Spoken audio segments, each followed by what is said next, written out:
27.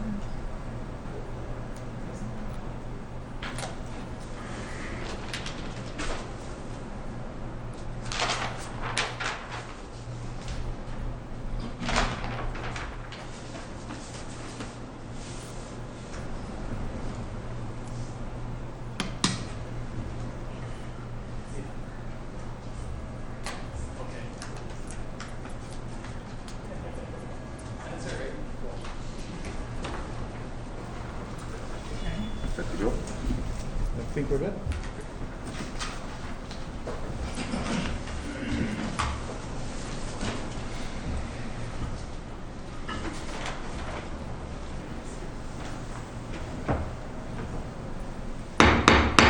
Good evening. I'm calling the Monday, September 27th, 2021 Planning Commission meeting to order.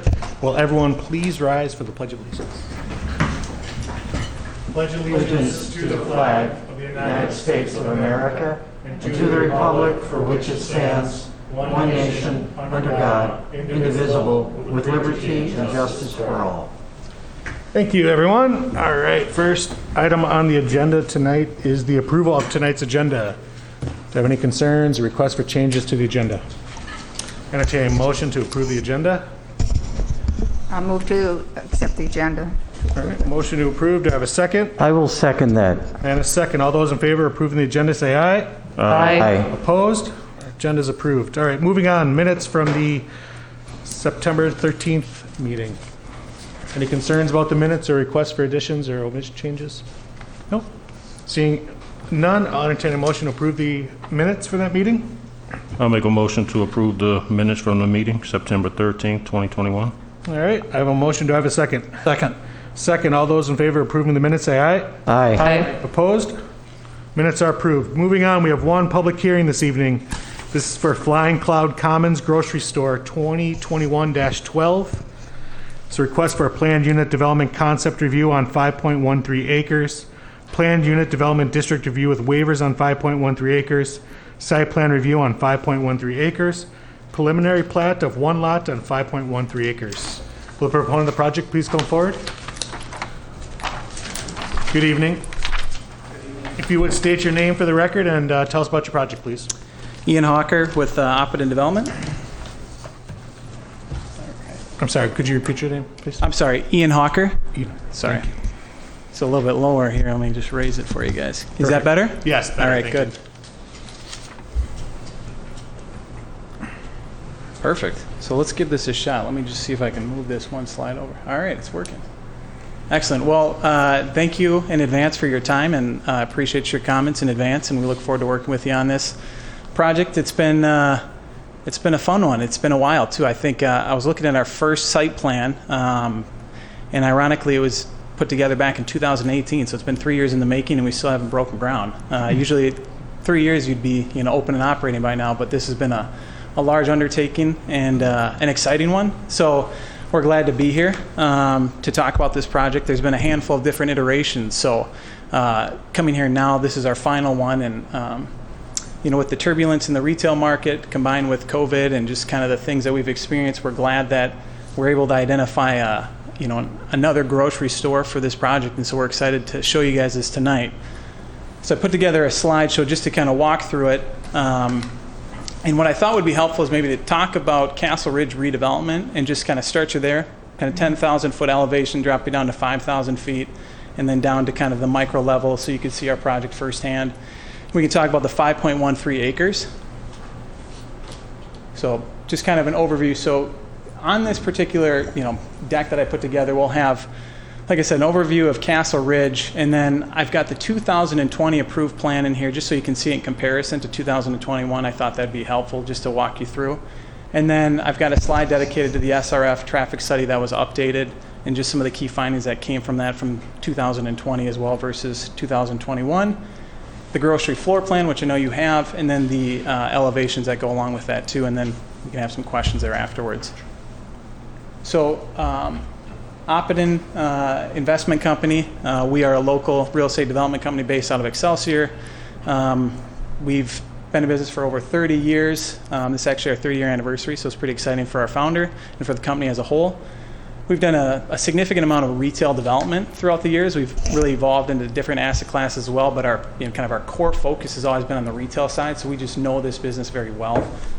We've done a number of grocery developments throughout the Twin Cities and all throughout the United States as well. So we come with experience, and we're excited, as I mentioned. So the other group here that we have is actually Westwood as well, who's been our civil engineer and our site designer. David Bate is here for any technical questions you might have. And then Nor is our architect, and they're based out of Chicago. They're the tenant's preferred architect, and so unfortunately they're not here tonight, but any questions you have, we can obviously field those and do the best we can to answer them, but then at the same time, get you connected with them if you have any follow-up questions after tonight. So Castle Ridge redevelopment, Flying Cloud and Prairie Center Drive. Kind of a unique site in of itself. It's located on the kind of fringes of the Eden Prairie trade area, so a significant amount of traffic volume. There's a large amount of retail density given the mall's placement, along with the ancillary shopping centers that are within the surrounding area. You have two major arteries, obviously, that touch the site: Flying Cloud and Prairie Center Drive. 4 lanes of traffic on both sides. Nearly 50,000 vehicles per day at that intersection. So highly traveled, highly visible, hence the reason why retailers want to be here. And so it's a great site, and that's what's drawn us to this location, but it's interesting to see it in the context, and it's good to see things evolving with the mixed uses, and I think that's what this project has intended to do, and I think they've done a good job with it. And so just an overview of kind of what Presbyterian Homes came into Planning Commission with back in 2019, I think it was now. But it was 19.75 acres. That was the entire Castle Ridge senior housing redevelopment. And they subdivided it into 3 parcels. They decided it was best if they would partner with developers who had experience in each one of the individual asset classes that they wanted to see on the site. I think back in 2008, they thought they'd take it all on, and they felt that this was the best approach, ultimately to just partner with people or different developers who might focus on retail and then market rate. And so Timberland Partners, who you guys are familiar with, they've got the blue portion that's outlined right there. Last plans I've saw, 5 to 7 stories, 4.96 acres it sits on, and they're going to have about 246 units. Obviously, Presbyterian Homes they're on the cusp of getting their C of O, so you've seen that building. It's a beautiful building. It's good to see that one come to fruition as well. And then Oppidan on the retail piece, which is roughly 7.27 acres, right up against Flying Cloud and Prairie Center. And so, we've got Chick-fil-A and then Bank of America. Both of those uses are on the corner, and they've been approved in that 2020 approved plan. So tonight we're just focusing on the 5.13 acres, and this is just another plan showing you the overview of the overall redevelopment. So these were some of our initial kind of goals with this project, and this was kind of working with Presbyterian Homes as well as Timberland and just thinking about this site holistically because it's a multi-use project. And so I think trying to get all of these uses to function, cohesively is sometimes a challenge, and I think given the context of the site and its location, you have a lot of traffic, so we had to be mindful of that, and ultimately as well we had to be mindful of the fact that this site from a retail perspective wasn't just going to serve the residents of Presbyterian Homes senior housing project or Timberland's market rate project. It was going to serve the greater community of Eden Prairie, which 3 to 5 miles out, and that's how grocers operate. So traffic and people traveling by automobile was critical, so you have kind of this balancing act. So we thought that the goal here was to create a sense of place, but then looking at it from kind of 3 different areas. We have or 2 different areas, the senior housing market rate residents along with the greater Eden Prairie residents. We want to have sensible design. We want to integrate safe pedestrian walkways through the site, kind of intelligent designing that creates long-term successful amenities for the community of Eden Prairie. We want this to be a successful project. We want these buildings to look like Eden Prairie, sees itself as. We don't want this to be a prototypical building. We want it to be tailored for Eden Prairie, which, this grocery design we feel has really accomplished that. And then we wanted cohesive design for the master development, with the landscaping, sidewalk, lighting, and the Class 1 materials that transpired amongst Timberland, Presbyterian Homes, and then Oppidan. So here's the 2020 plan that was approved. 2020 plan had a 25,000 square foot grocery store on it. with an outlot B, kind of phase 2, if you will. And we intended, or we thought we'd end up with a coffee shop along with a restaurant there. And then we had outlot A, which was a retention pond, ultimately with some community space. And then lots 2 and 3, lot 2 being Chick-fil-A, lot 3 being Bank of America. So the core difference as we go from the 2020 plan versus the 2021 plan is that outlot A and outlot B and then lot 1 from 2020 have consolidated into one lot. Hence the 5.13 acres we're coming in here because we're amending it. And so lot 2 and 3 with Chick-fil-A and the bank, no changes have been made to their plan, but the consolidation of those 2 outlots and then lot 1. So kind of the big difference here too, lot 1, like I said, 5.13 acres, and then we have a 40,154 square foot grocer versus the 25,000 square foot grocer we previously had on the 2020 approved plan. We have 190 parking stalls on this lot, and essentially with a larger grocery store based upon code, 5 per 1,000, we needed to have more parking, which kind of eliminated outlot B. But that serves the functionality of the grocery store to make sure they're successful. You need to have that parking. So that's ultimately what drove that. And so a couple notable differences, as I mentioned, lot 1, outlot B, and then outlot A, all consolidated. The grocery store square footage changed, about 15,000 square foot difference, increased parking area. Obviously that caused the elimination of the proposed coffee shop and the restaurant in outlot B. And then actually through this design, we improved the loop system for the pedestrian circulation within the site, which was an added benefit because we were able to kind of revisit a lot of things that in the first plan, I think we were trying to figure out how to all fit it in. But this way, we're able to get the full loop system around. So actually now through lot 2, you've got a much more fluid system. So I'll show this. Here, let me go to the next one here. So now you can kind of see the full loop system, which has transpired, which we think is more beneficial to the project, because that was something that was important the first go around from some of the comments that we had from the Planning Commission members before and staff as well. And so this shows the kind of the core pedestrian walkways throughout the site, and I've got another slide as well to show this, but you can kind of see the primary areas and the active pedestrian walkways are hashed in kind of that orange line there. And then we have some of the areas in which people would utilize as kind of the common areas of the site. And so with this plan, we've been able to extend this ring for the walkway purposes kind of all around that internal road, if you will. But then at the same time, bringing it up through this kind of linear park as you enter in from from Prairie Center Drive.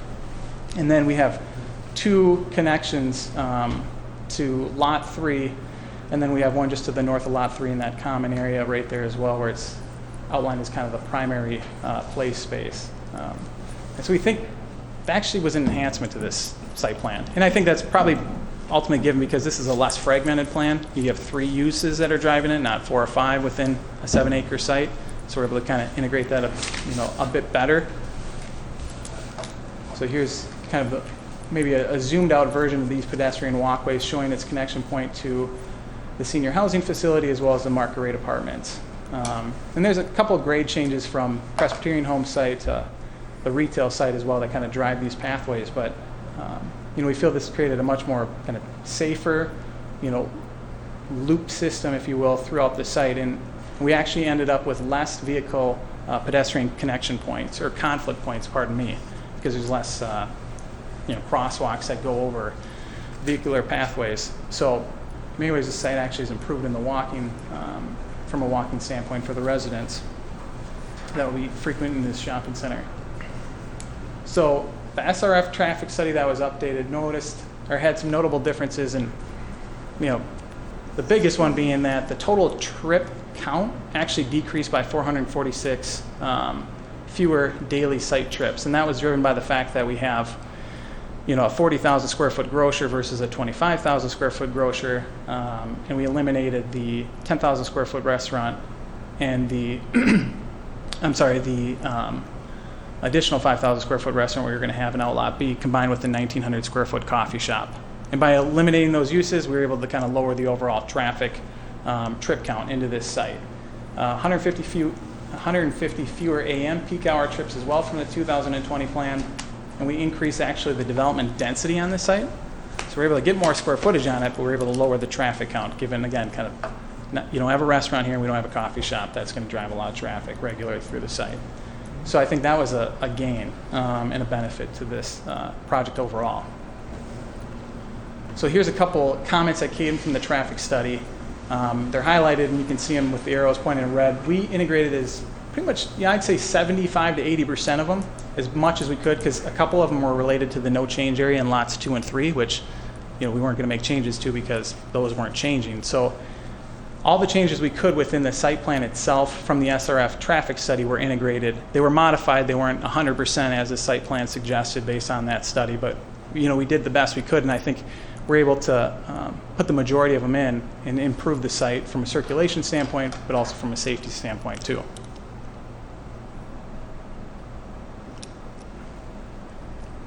So again, just the site plan overall. Hashed in red is the 5.13 acres, lot 1. And so kind of more interesting part maybe, getting into the grocery design. I thought it'd be helpful just to show the floor plan before we look at the elevations, just to give you some context so you know what you're looking at. Obviously, front entrance, technically that would be, let's see here, that'd be technically northeast, but I just labeled it on the site plan so you could see, and then back of the house, you can see the loading dock as well, and that's where the back of house operations are for the grocery store. Oops. There we go. So, this is the front, and this is also the back with the loading dock area. This particular user typically would use a phenolic panel. That's customary for their design and fairly prototypical, but that wasn't something that they integrated in this, given the code and the Class 1 material requirements within Eden Prairie. And so this is made, out of two, materials, modular brick, and then also a masonry unit as well here. And so that black facade right there typically would be a phenolic metal panel, and that's their preference, and that's kind of their prototype, but they wanted to kind of tailor it based on the code and to, working with staff. They opted to utilize a black modular brick. And so it's going to be a beautiful building. This is going to be, I think, arguably one of the most beautiful, grocery stores in the Twin Cities. It's four-sided architecture. And so you can see here as well, these are the other elevations. The one right there, if you can see, there's there's some green elements integrated into the elevation that's facing Presbyterian homes, and there's some articulation in there as well. And again, I'm not an architect. You probably can tell I'm not selling this as well as I should, but ultimately, I think the design of itself is a major improvement from the last plan for a grocery store here. And these are the materials as well, like I mentioned, the modular brick. We've got 3 different variations of it. Then you can see also the masonry that's integrated into the design as well. And these are just the stats on the elevations and how we meet those percentages as required for Class 1 materials. All right, so I think I covered everything. Any questions? Thank you. Any initial questions for Mr. Helker? Mr. Chair, Commissioner Farr. I'll start. We didn't see any grocery cart corral areas in your site plan. Yep. They're going to take up some parking stalls. Yep. Can you talk to us about the reduction in parking for the cart corrals? Yeah, from cart corral perspective, as I understand from their operations, the intention is to have it up against the front elevation, and that's where the predominant location of the the gathering of the carts would be. And that's why, if you notice, it's a little bit more sizable concrete apron, if you will, that is right in front of the main entrance point. So that's where the carts will customarily be brought to. I'm not 100% certain exactly if they're going to take a couple stalls as well, just from an operational standpoint. So I would imagine they might have 1 or 2 stalls they would utilize, but I think the plan is, and as I understood it, was to have it up against the front entrance and somehow integrated into that, because that's size a little bit larger than your typical grocery store. Okay. If that makes sense. Yeah, Okay. well, it makes sense to me. So Yep. what I'm hearing is, though, you're thinking they're going to encourage cart return to the front of the store as opposed Yep. to the carts being out in the parking Yep. lot, but there might be 1 or 2. Yeah, depending on operations, but yep. Okay, all right, sounds good. The staff report said you were going to put in some EV charging stations. Yep. Now, the site plan just said EV ready, so I didn't know if that was a commitment or just a maybe. Nope, this tenant requires them, we'll have them. Cool, all right, thank you. Yep.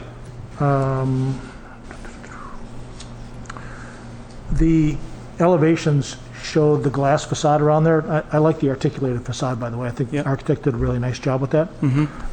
The glass is colored, two different colors on the elevations. I think for us to distinguish between probably spandrel glass down low, and then the blue colored one is the vision glass for the daylighting that you were talking about in your narrative. Is that correct? Yep, that's correct. Do you guys anticipate adding like colored graphic signage to the spandrel glass down at that pedestrian level? I know that up at the west end, you know, that one grocery store that has those colored graphics against Park Boulevard. I As don't know long if as it's that's desirable tastefully or done. not, but I was gonna say, as long as it's tastefully done, they would definitely consider it. I They didn't don't want want to sell it to you. I was just asking you if you were going to be proposing that later, and we don't know about it yet.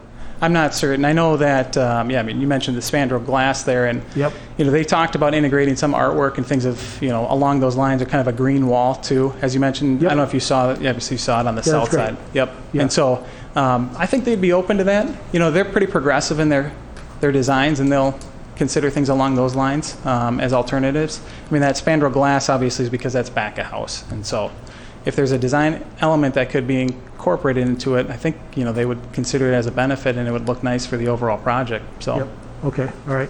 I wanted to say kudos to that circulation that you showed around there in front of that Chick-fil-A. You put that sidewalk in that was Yep. missing on the original plan, and Yep. I know I was vocal on that when that came through, so I appreciate you enhancing that pedestrian way. Thank you. And then maybe for David, I'm not sure, I don't know if you can throw up the site plan or not. Can you throw up the site plan for us again? Let me see here.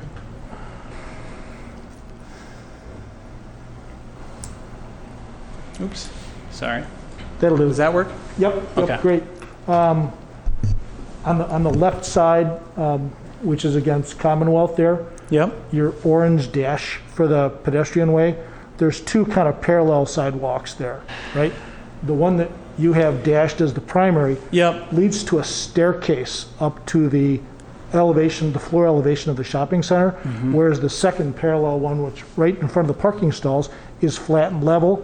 I anticipate all the seniors are going to want to use that one instead Because of the ramp, yep. because of the ramp. Yep. Exactly. But Yep. but the car overhang is going to take up about half of that 6-foot sidewalk. And knowing that the seniors are probably going to have maybe some three-wheeled bicycles or carts or wheelchairs or whatever, Yeah. I think it'd behoove yourself if you widened out that 6-foot sidewalk to allow more space once the car overhangs, take up half that sidewalk. Yep. Because I think that'll be the primary route to and from. Well, that's a good comment.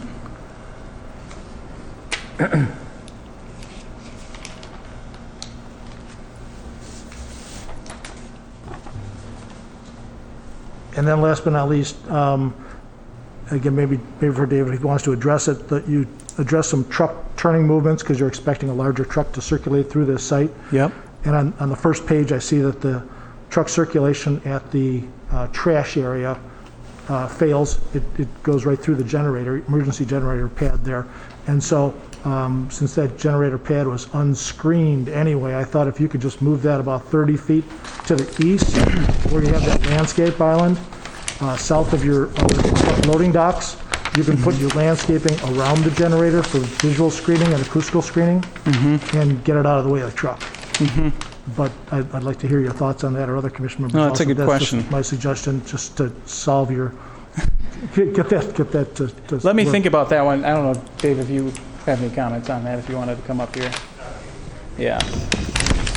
Yeah, we'll have to look into it. It's more of a tenant-driven decision ultimately, but I understand what you're saying. And yeah, we can bring that up as something to consider and look into. Yeah, obviously I have to do something because the truck can't turn. Yeah, okay, thanks.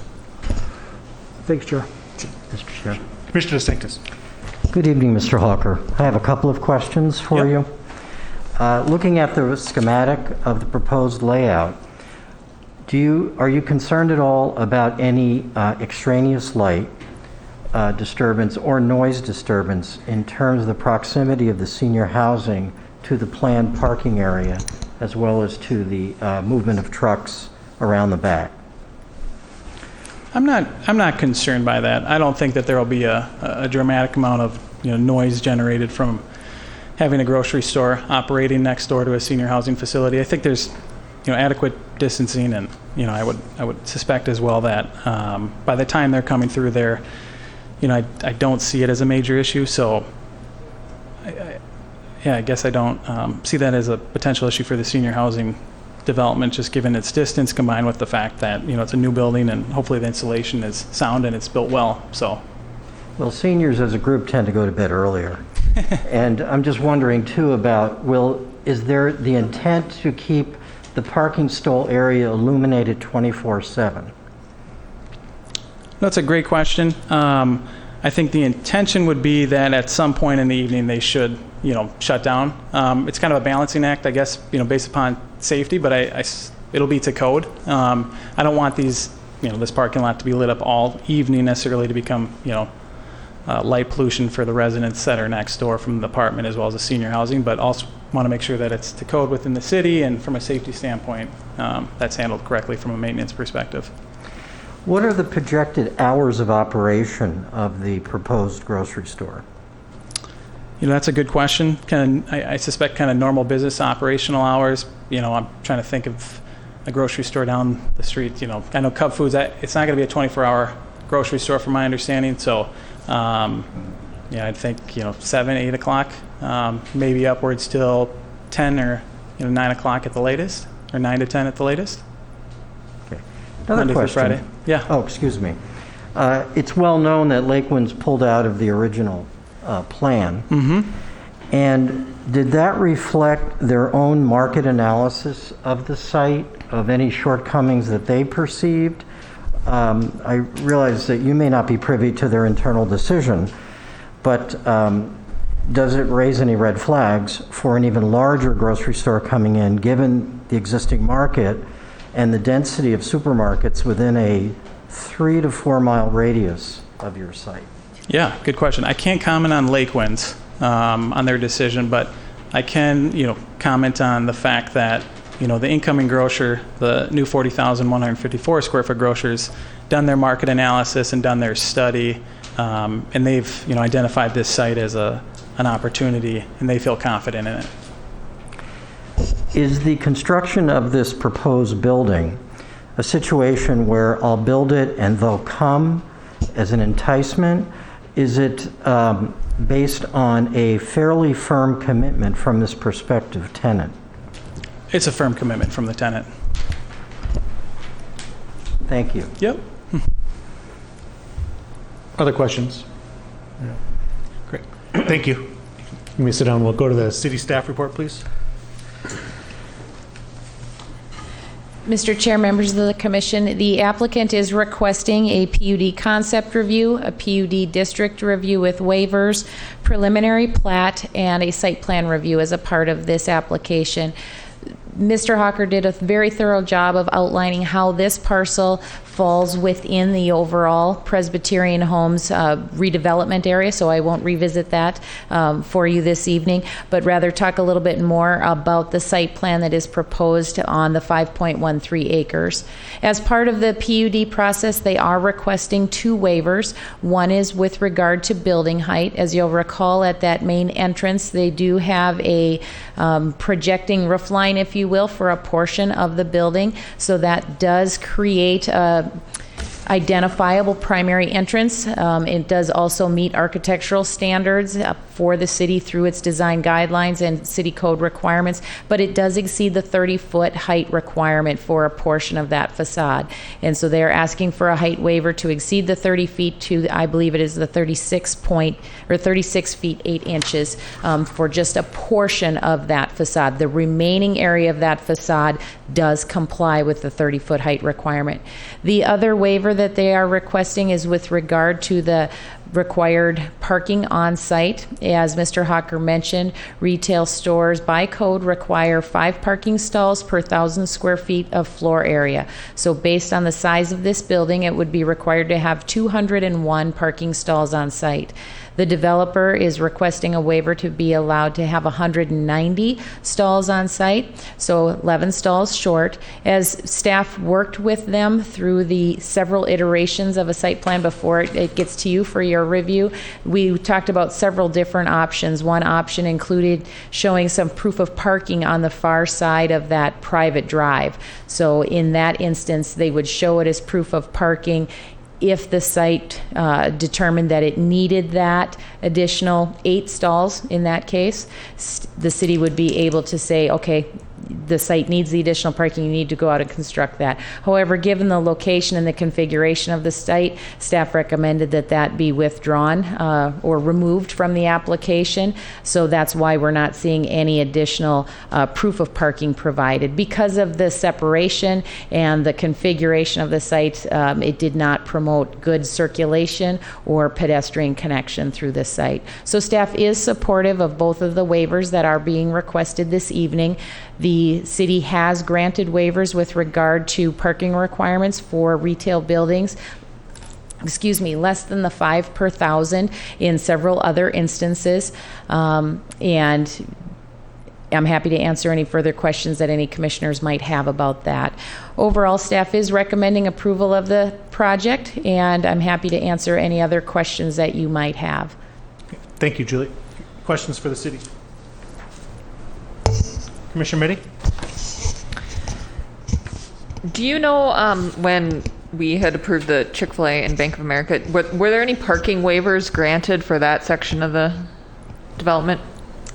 Mr. Chair, members of the commission, the Bank of America does not have any parking waivers, and from recollection, I don't believe Chick-fil-A does either. I think they're providing all of the parking that is required by code, plus some in addition, because it's Chick-fil-A. Okay, thank you. I remember we had some concern over potential overflow from Chick-fil-A, but I can see this isn't all that, there's still that same sort of situation in the current plan. This might be a long shot, but do you know how tall the London Byerly's is? Trying to think about this compared to, which to me is a large facade, but, still appropriate. I wasn't sure if staff knows. Mr. Chair, members of the commission, I apologize. That's not a number that I have off the top of my head. That is certainly something we can look at and provide some comment back to the commission, or I can follow up with you offline if you would prefer, Commissioner Meddy. Sure. And then lastly, remind me process-wise, I see that they're kind of showing some concept of signs, but the sign approval doesn't typically go through us unless they request a waiver to the square footage. And now with this being a PUD, can you kind of explain, does each building separately get evaluated, or is this one PUD that maxes out at the 300 square? We kind of talked about this last time, so can you kind of just go over what the sign situation would be? Absolutely, Mr. Chair, members of the commission. So the city code does provide some flexibility for signage. So there's a couple of different scenarios that could play out here. But let me preface that with the signage is not approved as part of the development project. The development agreement will include language that says a separate process is necessary for review and approval of the sign permits. Now, when you look at what language is in code, the Chick-fil-A, the Bank of America, the grocery store could all come in as individual tenants, get their wall signage or their freestanding sign consistent with what code requires.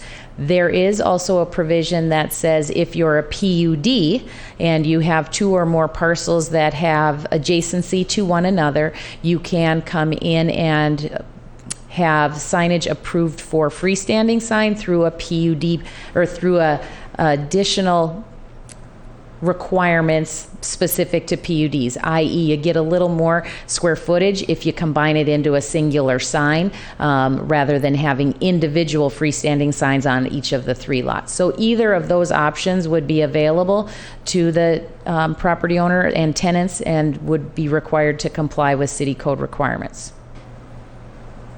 Thank you. Commissioner Taylor. Thank you, Commissioner. To follow up on Commissioner Meddy's question about the height, do we happen to know what the square footage is of, say, Aldi's or Cub Foods, so that we could kind of compare what the size, this 40,000 square foot we're looking at? Absolutely. Mr. Chair, members of the commission, the Cub Foods in town is 92,000 square feet in size. The Lunds Byerly's is about 59,000 square feet in size. Kowalski's is 25,000.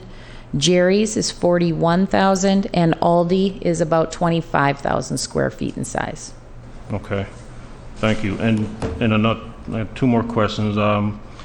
Based on the Phase 1 environmental assessment that was completed, do we know if there's any product still remaining in those USTs, or the underground storage tanks there on site?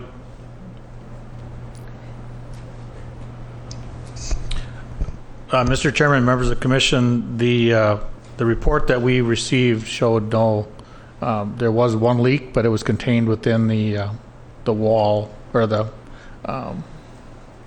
safety area. So, but that was the only incident that was reported. Okay.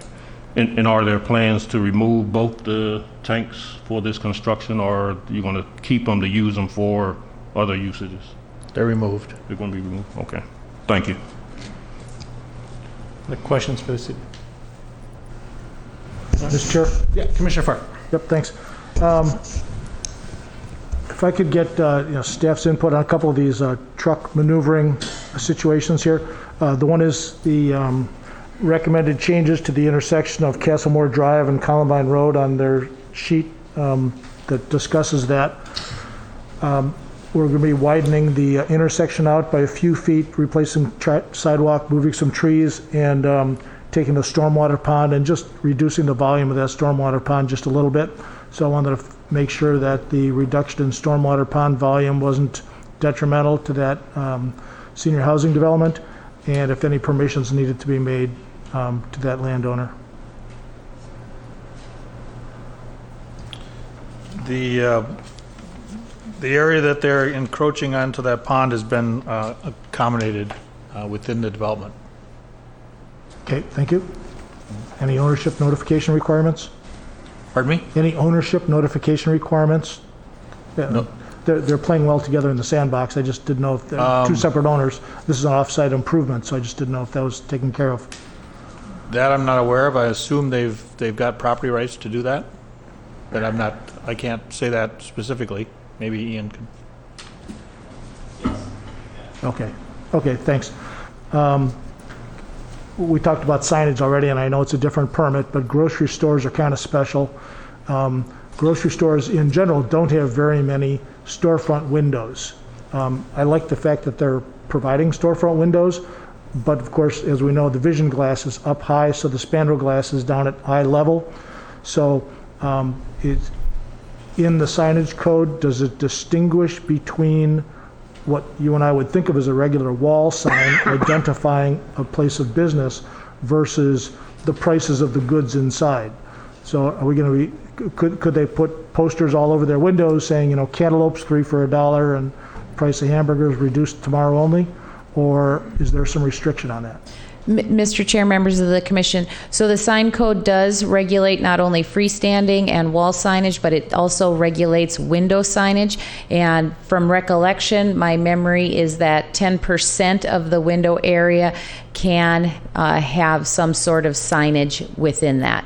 So we would be taking a look at any window signage that the tenant or the developer would be proposing and measuring it against that code requirement. Okay, good, thank you. The applicant tried to summarize some of the minor changes that took place on the outlots, and I noticed in your staff report, you said that's not part of our purview tonight because there weren't any changes, but there were some changes to it, especially in that Bank of America lot. I noticed that they moved some parking from one side of the building to the other and shifted the building about 20 or 30 feet. Could you summarize the changes in general to us? Mr. Chair, members of the commission, the approved plan that the city council approved in, and I apologize, I forget the exact date, but roughly in 2020 for lots 2 and 3 is consistent with what is shown in the plans provided as a part of this. There were changes that were proposed between the Planning Commission review and city council review of those lots to take into account some of those comments that staff was continuing to work with the developer on, as well as comments that were provided through Planning Commission review. So it's fairly typical that there might be some tweaking of a plan between Planning Commission and City Council review, or between first and second readings at City Council to accommodate those comments that come out through the public process. Okay. Okay. So that's why it looked unfamiliar to us.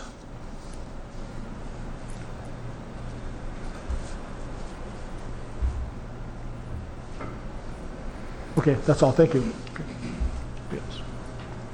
Commissioner Higgins?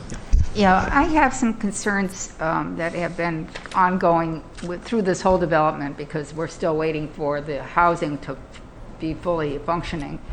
And we made some conditions for gathering spaces and for walking, ease of walking and communicating throughout that whole area to make it more of a neighborhood kind of setting for the folks that'll be there. And my concern still is that especially during construction, and I don't know if it's been talked about or if you can relate to it, it isn't as specific in the staff report as I was thinking of it, but what I want to say is simply this.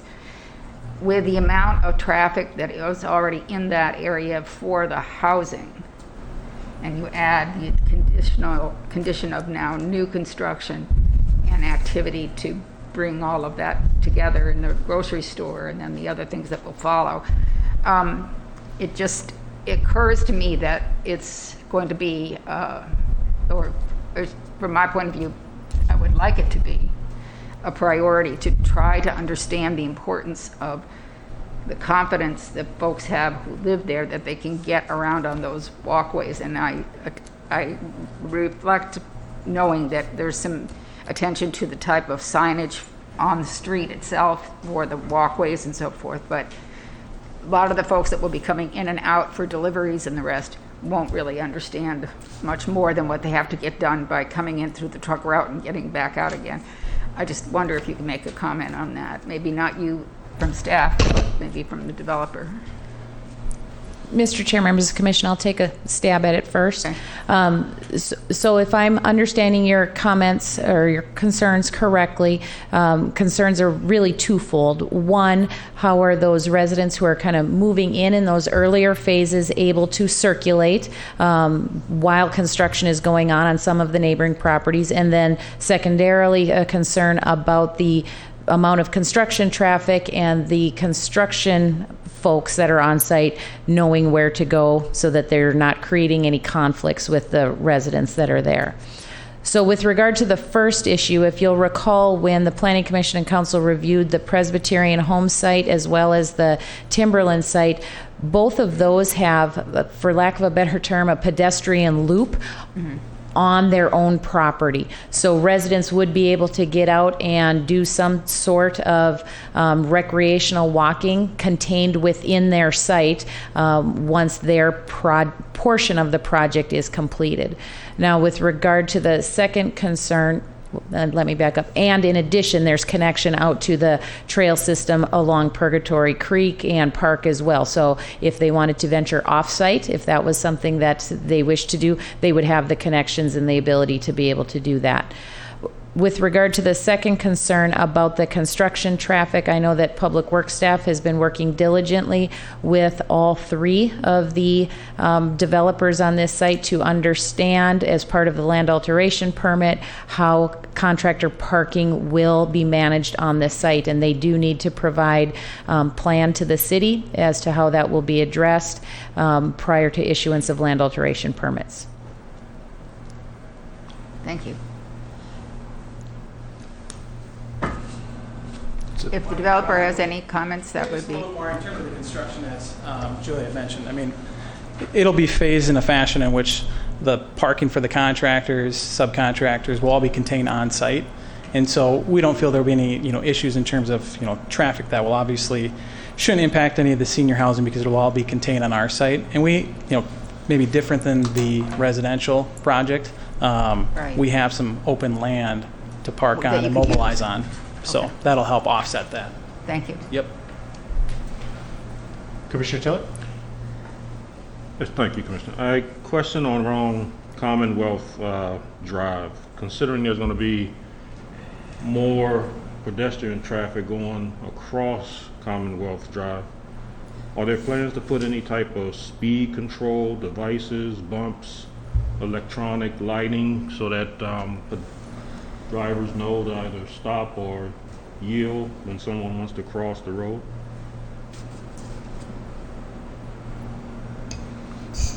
Mr. Chairman, members of the commission, that Commonwealth section is private, so I don't know if the developer or the proponent is proposing anything, but from our perspective, it wouldn't be a public street and we would not comment on that.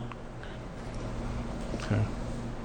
So I would just ask that the developers kind of work with the owner of the private road and take that in consideration, because that can be an important aspect there, especially with the amount of traffic going back and forth across Commonwealth Drive.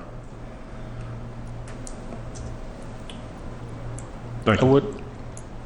I would, however, bring up a point that we recently kind of discovered, I guess, is that this site, as well as the two residential parcels, they take access out to Prairie Center Drive and Flying Cloud Drive and also Columbine. At this point, there's no pedestrian crossing on Columbine at either Teresa Marie or Castlemore. So we will need to look at that crossing and potentially make some modifications at the intersection where they're adding that right turn lane on Castlemore. Maybe we'll provide that crossing there, but that's something we'll be looking at further. Great. Thank you. Any other comments, questions for the city? All right.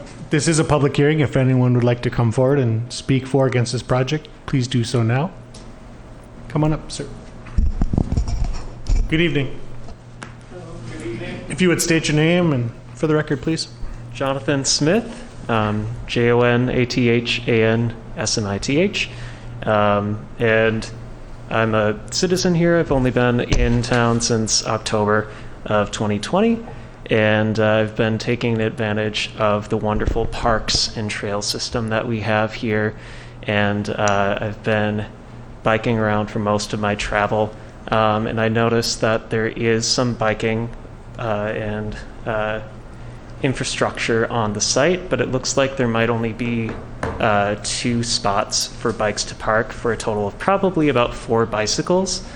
And with 190 parking spots, there might be some consideration to be made in focusing in on the bicycle and pedestrian plan of the city to advocate for more bicycle parking. And also going with Robert Taylor's idea there on the private route there, I would also advocate for sidewalk bump outs or an elevated pedestrian crossing. Not a bridge, but just that bump in the pavement if they are rebuilding or building that road, to be able to have the seniors to cross and to have the traffic calmed in a way that will help them. and advocate for in support of for sure the variance that you guys have to go through with 11 less parking spots. That'll be fine, I'm sure, in the long stream of things. So, yeah, thanks. Great. Thanks, Mr. Smith. All right. We'll follow up with Mr. Hucker in a second. Anyone else like to come forward? Seeing none, I entertain a motion to close the public hearing and continue discussion. So moved. Motion of Commissioner Kirk. Do I have a second to close the public hearing? Second. Second of Commissioner Sanctus. All those in favor of closing the public hearing, say aye. Aye. Opposed? All right, public hearing's closed. Mr. Helker, would you come forward? Is there anything you could offer on the 2 points brought up by Mr. Smith? Yeah, absolutely. I think both good comments. I think specifically I can speak on the bike racks that we have integrated in here. I think we can increase that. We have 2 specific points that are common areas: the linear park as you come in the main entrance off Prairie Center Drive, as well as the park that's in between lots 2 and 3 with Chick-fil-A and Bank of America. We could add bike parking there, which I think would be a benefit for people to park, and then they could walk and take the actual paths to either the grocery store or go to Chick-fil-A and then come back out and eat at that common area. And then the other comment in regards to the crosswalks over to Presbyterian homes, that's something, I think it's a great comment, frankly, and it's just something that we'll have to work with the adjacent property owner, being Presbyterian homes, and I would think that they would consider that as a good idea. Some sort of something to at least give people awareness that, there's a crosswalk here, and somehow, we're using different materials to distinguish that. But, it's something we can talk to Presbyterian Homes in greater detail about, given the fact that seniors will be, walking across, just to make sure that they're safe and there isn't any conflict there or issues from a safety perspective. Thank you, appreciate it. Yeah. Other questions or discussion this evening? Commissioner Meddy? I'll just share some of my thoughts. Originally, I was a little concerned on the parking, but I think that the developer provided pretty good backup and examples of the parking situation at some of the comparable properties around town. So I'm comfortable with that waiver. One point I would like to make to the developer and the city, I really like the green wall along Commonwealth that they showed on the elevations. I hope that it actually gets maintained. I know a lot of times that can end up just, if the vines or whatever don't make it, it's just a metal screen wall rather than a landscape element. One concern I do have in seeing the elevations is the sign that faces, I guess that's southwest. That it just its proximity to the senior building. I know that that's not a major facade. I assume the intent is to have some visibility from Columbine, but just the size and proximity to that senior housing, I'm not sure if I have a little concern there, but that's not part of this approval process right now. I agree with some of the comments regarding the pedestrian concerns, and I'm very glad to hear the city is looking at. I think one of the, and this is not something that the developer would do, and the city needs to come up with a good crossing solution for Columbine Road. And then as far as crossing on Commonwealth, I again also echo that I would encourage the developer to speak with the other property owners as well. And I really like the suggestion of a raised crosswalk because that serves to slow down the traffic and enhance the visibility of the pedestrians crossing. I do envision people kind of whipping in here really fast, coming around that corner and going into the grocery store. I would probably be one of them. So, and then the bicycle parking too, which is an easy add. So I hope the developer can add some of that going forward.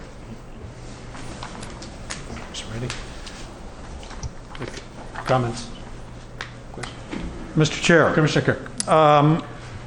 I think this is pretty straightforward from my standpoint. I think the comments here have been useful and productive, particularly our public comment about the bike racks. I missed that I think most of us did, so having the public input is great, because that's an easy fix and a smart fix for everybody. I think the other comments, as Commissioner Meddy said, about the Columbine crossing and all. I personally don't have a problem with the height variance. I think it's in a place that is not obtrusive, and I think if you put it in the scope of the overall development there with, Presbyterian homes behind it and the market rate apartments there as well, I don't think that scope is unreasonable at all. Same comment with the parking. I know I shop at Lunds and Byerly's a lot, and I was surprised to see that they were, quote unquote, light on parking according to code, because it's not an issue in my mind. So I think this is a good project, and I'm supportive of it.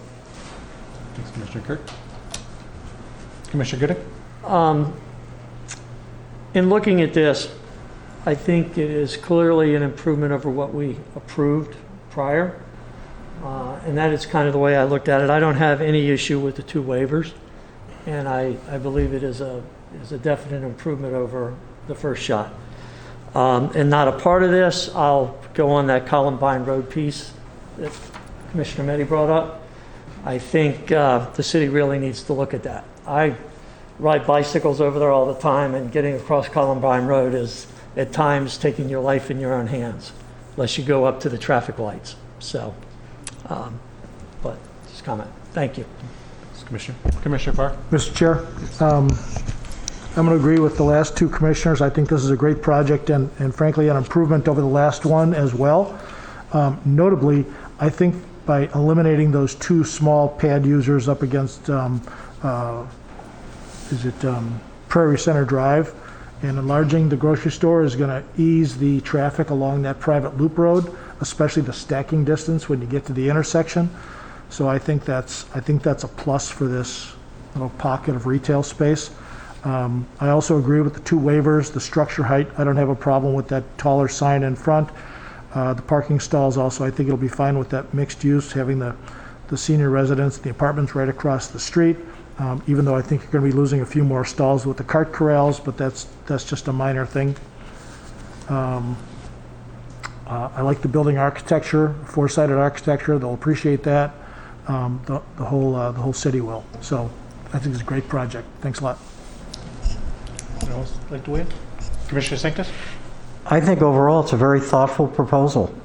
One thought I had is, or my hope is that the prospective grocery tenant is large enough of scale that he or she will also include sustainable items so that it doesn't create another large food desert in residential proximity. So it's really important, I think, that the tenant honor the need for more organic produce, because there is quite an economy now in the upper Midwest, and it sounded like this might be an out-of-state prospect. Is that correct? That, and I don't know, are they from the upper Midwest, or are they more national, coastal? National. The upper Midwest now, and this is something that Lake Winds has done very well. They have honored the local farmers from Viroqua, Wisconsin, Northfield, Minnesota, and other points south, west, and east, and bringing their produce to the market. So my hope would be is that this prospective tenant would cultivate that approach.